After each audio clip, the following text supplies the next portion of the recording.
At this time, the Columbia Broadcasting System presents a talk by the Honorable Alfred E. Smith, prominent Catholic layman and former governor of the state of New York, who speaks to you under the auspices of the American Union for Concerted Peace Efforts. The subject of his talk is neutrality. We present the Honorable Alfred E. Smith. At the outset of my remarks, let me first say that I do not know of anybody, I never even heard of anybody in the United States of America who wants this country to go to war. Certainly I do not, for I have 3 sons of the fighting age. The oldest of them is already in the Army and would be among the first to leave this country in the event that the United States was brought into the European struggle. So, therefore, the argument, as far as I am concerned, resolves itself into this. What should we do that is best calculated to keep us out of war? In the discussion of this, there is no room for personalities, parties, classes, or creeds. All differences must be wiped out in this hour of challenge. Personal interests must be subordinated to the common good. We must be selfish, not for ourselves, but for the whole nation. I was brought up in a tough political school where facts counted for more than theories. My training has been to distinguish between high-sounding principles and actual results. My experience has taught me to ask, not has it a lofty purpose, but to demand an answer to the question, does it work? The present Neutrality Act does not work. The theory back of it seemed excellent. The principle upon which it rested appeared sound when the act was passed. In the absence of any severe test, the purpose which it contemplated could not have been successfully criticized. But all this has changed. The act has now been tested. It has not met the test, and in the coming state of world affairs, it can't possibly meet the even more drastic strains of the future. It has been weighed in the balance and found wanting.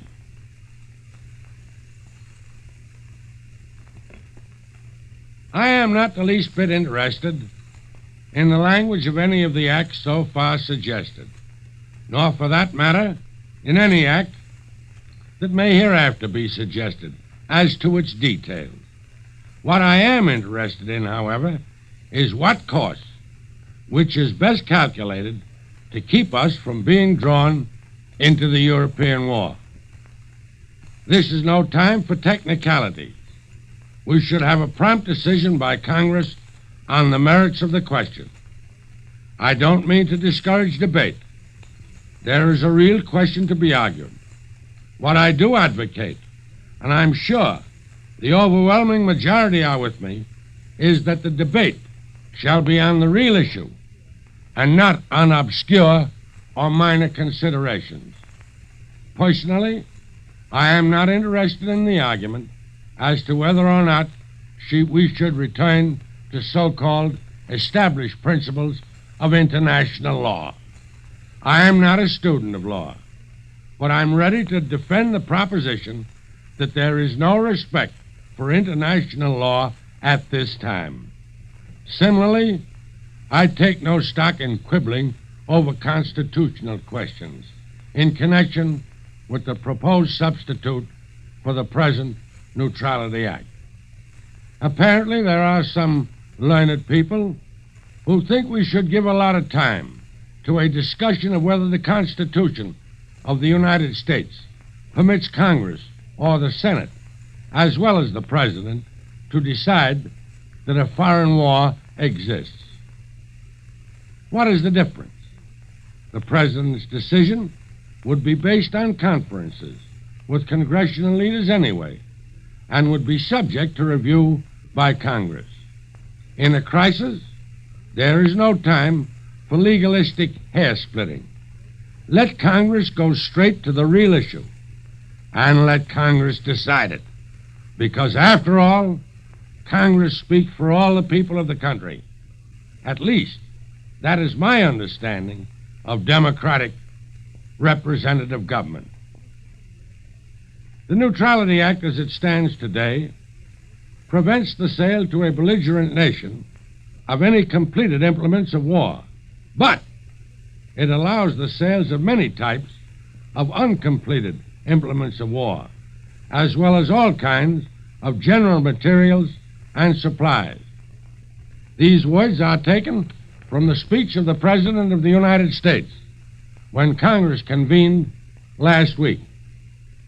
He further said that the present law allows such products of industry and agriculture to be taken in American ships to belligerent nations, and he concludes that therein lies the definite danger, not only to our neutrality, but to our peace. I am unable, in the light of history, to understand how that statement can be successfully disputed. Let's go back into history, or as I have many times said, let's look at the record. Many reasons were advanced as the cause of our entering the World War nearly 22 years ago. Nobody can truthfully say, in the light of history, that Woodrow Wilson was anxious to plunge this country into the World War. In fact, he leaned in the directly opposite way.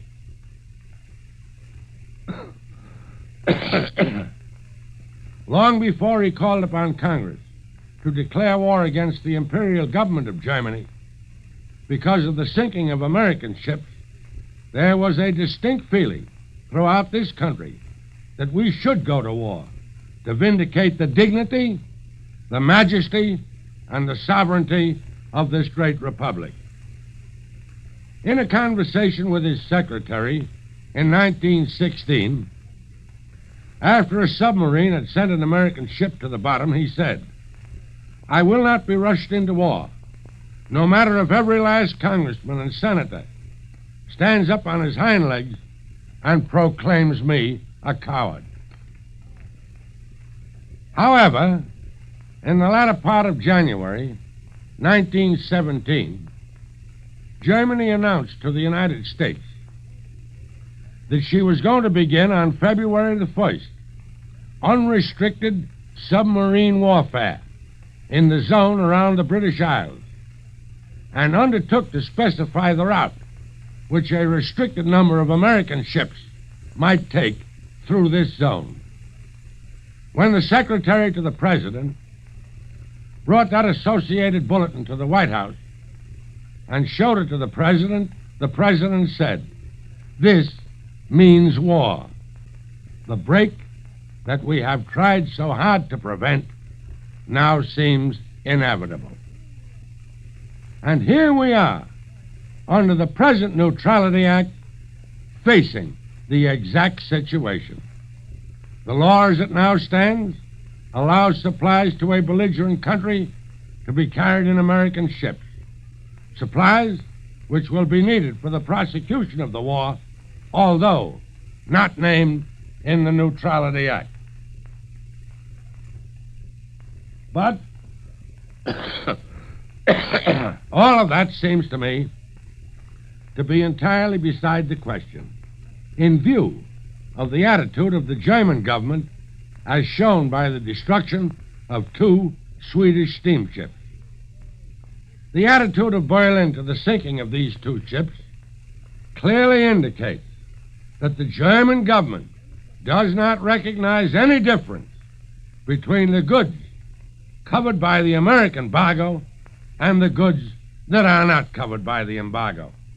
That means that anything delivered to belligerent nations in American ships puts the ship in danger of destruction and means the loss of the lives of American seamen. I believe that we should prevent the transportation in American ships of any goods of any kind, war goods or other goods, contraband or non-contraband, or any passengers, to the warring nation. It is undoubtedly the absence of such a law in 1917 that brought us into the World War. There is only one way of avoiding a repetition of this experience, and that is by keeping American ships and American passengers out of trade with belligerents. The distinction between contraband and non-contraband, war material and non-war material, is essentially the bunk. As a matter of fact, the Swedish boats were carrying lumber, and that was declared to be contraband of war because it might be used for shoring in coal mines, which produce fuel necessary for the production of war material. As I have said, in this war, the Germans have already declared there is no such distinction as far as they are concerned. They take the position, if I read the papers aright, that anything routed to the British Isles is contraband of war, and they put it upon the ground that no belligerent can afford to buy anything at the present time that is not absolutely necessary to the prosecution of the war.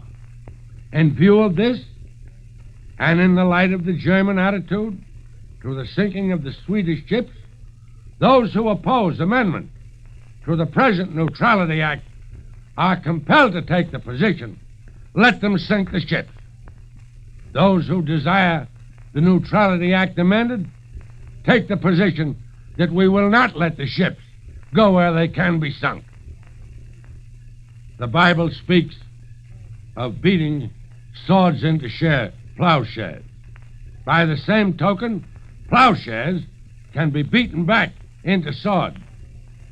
Armies travel on their feet and on their stomachs, and therefore shoes and food can be regarded as war material and contraband.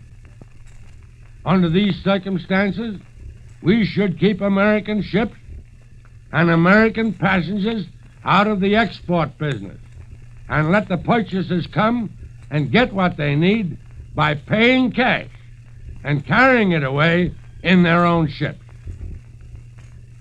I read by the papers that the members of Congress are being deluged with letters, the purpose of which is to convince them that we should keep out of the war. Right. The news article said that most of the letters come from people who do not desire any amendment to the Neutrality Act. That's probably because they do not understand it.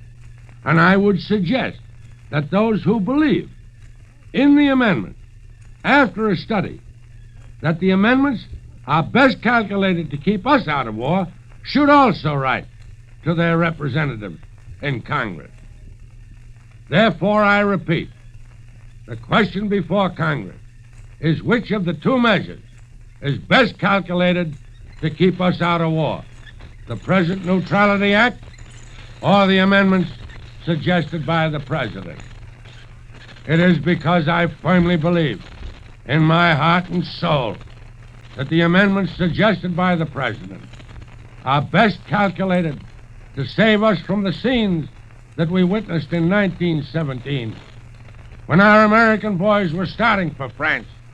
I am at this microphone and appealing to the American people to stand solidly behind the President because he is so clearly right, so obviously on the side of common sense and sound judgment and of patriotism that only those who lack an understanding of the issue will oppose him.